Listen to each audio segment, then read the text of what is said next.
Good evening. Thanks for joining the second session on leveraging loans. As usual, I would like to have a co-host with me so that she can add immense value in our topic.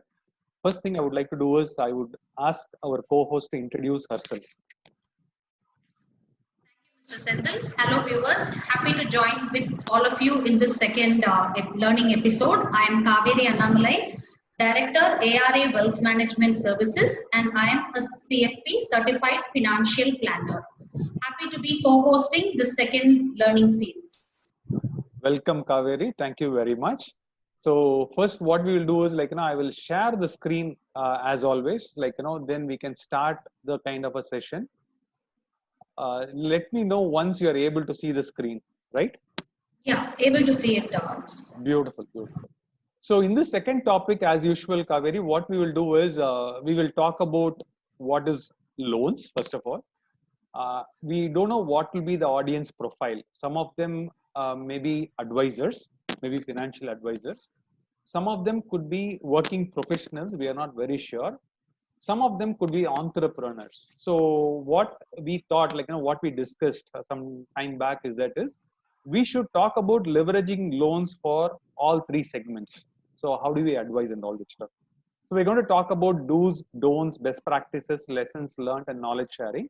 In this first module of 20 minutes, what we will talk about is basics. And then we'll talk about individual loans, how to leverage loans, how to make money out of leveraging loans. And the third segment, which will be a very small segment for business people. And the fourth one is best practices, do's and don'ts. So as always, Kaveri, if you find something which you want to add, please let me know. I'll just stop it or pause it. You can step it in. Give your. Mr. Senthil, the layout looks very interesting and very intriguing. As such, when we hear the word loans itself, a kind of a fear comes into our mind. We see loan as a double-edged sword, something that, see, a knife is good enough to use for very useful work like cutting vegetables and stuff, as well as for hurting somebody else. So, as we have always heard, the interest clock never sleeps, whoever sleeps or not. So, the word loan creates a lot of fear more than anything else. And I think understanding what it is very important. So, can we start from that point, Mr. Senthil? Absolutely. For example, I would say that 99% of the population would have either borrowed money or they would have given the money to the bank or they would have given the money to the government for lending to others. So that means loans actually help a certain set of people to generate an interest income. And as you said, even when you're sleeping, the money you need to start paying for the interest. So we'll start with the basics. Now, what is a loan? So loan is nothing but a small arrangement between the lender and the borrower. So the borrower is the person who borrows the money from the lender and he starts paying interest. And people think that loan is always in the form of money. But if you look at the past, it's not only money. People have also borrowed land. Okay. And then they have also given it back along with the interest. And each and every loan agreement comes up for a specified period. It could be for 1 year, 2 years, 2 months. It could be even for a week. And the rate of interest is specified in the loan agreement. The funny part is the interest rate can be computed maybe on a daily basis, like a 2% per day or 1% per day. For example, if I want to borrow for a very short term, for a business, it could be 1% per day. Sometimes it could be talking about a home loan. We talk about 8% per annum. So we're going to talk about that interest rates and all that stuff. This is what a loan means. Now, if you look at borrowers, typically borrowers are classified into three broad segments. Who are the borrowers? Borrowers are nothing but spenders or investors. So typically individuals are the number one borrowers when it comes to loan. Sometimes or not sometimes, most of the times when you want to start a company or an organization or a business, they come as a borrower because people don't have all the money as capital. There are capital intensive businesses are there. If we talk about a service business, we don't need that much of a loan, right? And there is a third segment who are the biggest borrowers. They are the governments, right? So you'll be thinking, governments, do they borrow money? Yes, obviously, yes. They spend more money than the money that they make out of, let's say, direct taxes and indirect taxes or the GST incomes. And there is an interesting website called US Debt Clock, which I'll be showing it to you in a minute. If you see that particular debt clock, you will see that every country, including United States of America, is in a very huge debt, right? So for example, there's a website called usdebtclock.org. If you go over there, you will see that the current debt of US is $24 trillion. Let me repeat, $24 trillion. And this clock keeps ticking, like, as Kaveri said, it's like a Hudson clock, like, it keeps ticking. Every second the debt keeps increasing, right? And if you look at India, India is no exception, whether it is China or Japan, Germany, UK and India. Even India is having a $2.2 trillion of debt.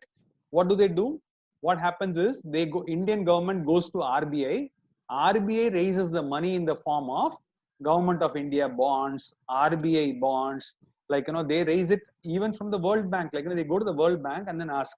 They go to different countries, like, and then they say as part of the import-export bill, there will be some kind of a shortfall will be there. They'll be raising money. So everyone is raising money.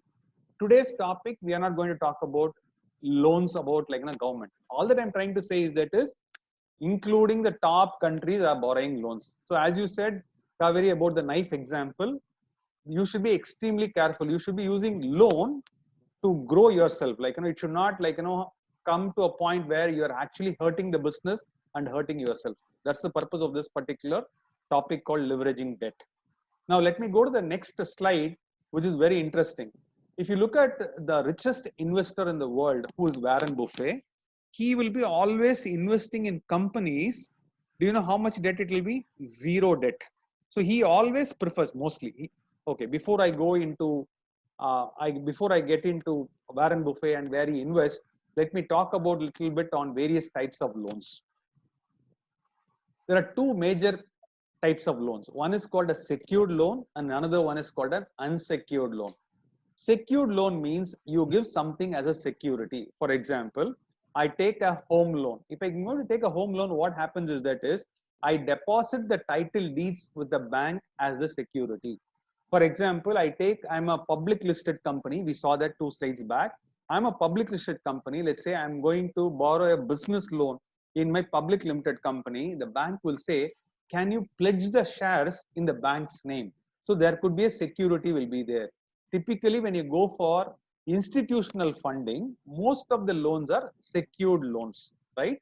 So there are various types of secured loans are there. Home loan, mortgage loan, business loan, even land, agriculture plot, you can raise a loan against it, right?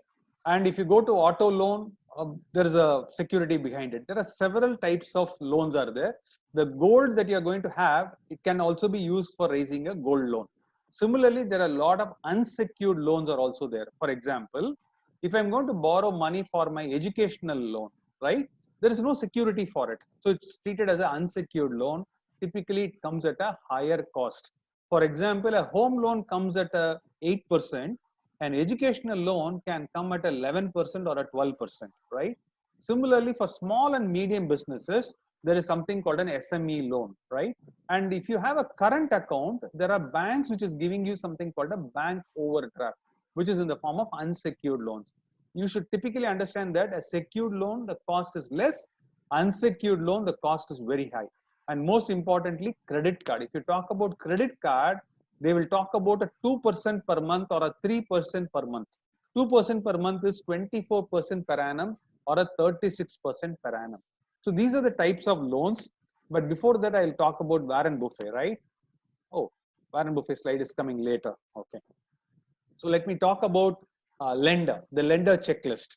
So if I want to go and give some money to a borrower, what are the things I typically look at? I typically look at 5 important aspects of it.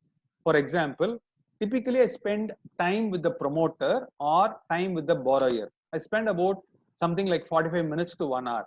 In that 45 minutes to 1 hour, even whether it's a startup or whether it's a private equity or whether you talk about a venture capital, within that 50 minutes, you can come to a very good conclusion whether that person, whether he'll be able to meet the commitments. So I always talk about something called TWA. That means what are his thoughts? whether his thoughts are aligned with the words that he's speaking. Not only with that, whatever his actions are it aligned with the words. If there's a good congruence between his thoughts, words, and actions, which means that this guy will be able to repay the loan on time. You should be able to gauge it over a period of time. You will be able to do it. The next one that we talk about is something called as capacity. That means at the end of the day, your business should generate cash flows to service both the interest component as well as the principal component. Maybe in a home loan, we are talking about 15 years and 20 years. If in a term loan, we are only talking about 10 years. But if you talk about other types of loans, it could be shorter duration, maybe like a 2 years, or it could be 3 years. Now they are talking about a COVID loan, which could be only for 12 months. What it means is that is you look at the repaying capacity in the form of cash flows. The third thing is, as a lender, I will always check, like, no, I'm ready to give the money, like, but what is the purpose behind it? Where is going to use the capital? That's what is very, very important, because it should improve the return on capital employed. So that's the third thing that the lender will always look for. And the fourth one is that is, am I going to invest in a project which is going to impact the outcome? For example, some projects are 2 years and 3 years, or sometimes are 5 years. If you take the case of Chennai Metro Rail, the project went for 5-6 years. What happens if one government comes and says, like, I'm not going to implement the project? So all the money that you're going to invest, like, you're going to lend, the principal is going to be at stake.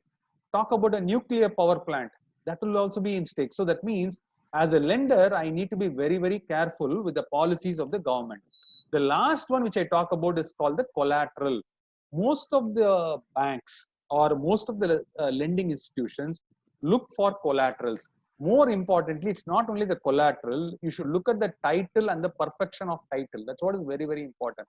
Meaning, like, it should be free of encumbrances. So typically, this is what a lender looks at before giving the money to the borrower.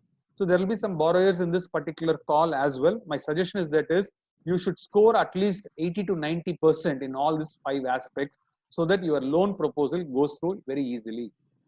And I was talking about Warren Buffett. Warren Buffett always invests in those kind of companies where there is no debt. But now he has actually changed his philosophy. There are few companies he is investing which is having a little bit of debt, provided is very convinced about, like, the cash flow generation models. There are 2 important points which I want to talk about, right? And at some point in our life, whether we are talking about 40 years or 45 years or 50 years, please aim for a particular life where you will become debt free. For example, if you talk about last 2-3 weeks, you will be seeing Reliance Industries is there on the papers almost every other week.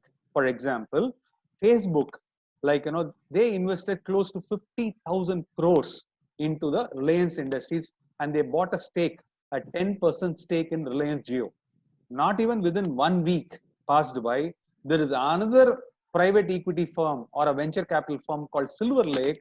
They invested another 5,000 crores for maybe at a higher valuation. What it means is that is, Reliance Industries, Mukesh Ambani is having a huge debt, and he wants to get out of the debt as early as possible. He's talking about December 31st of 2020. So you should also be talking about, if you are in business, if you're having multiple loans, you should have a target date.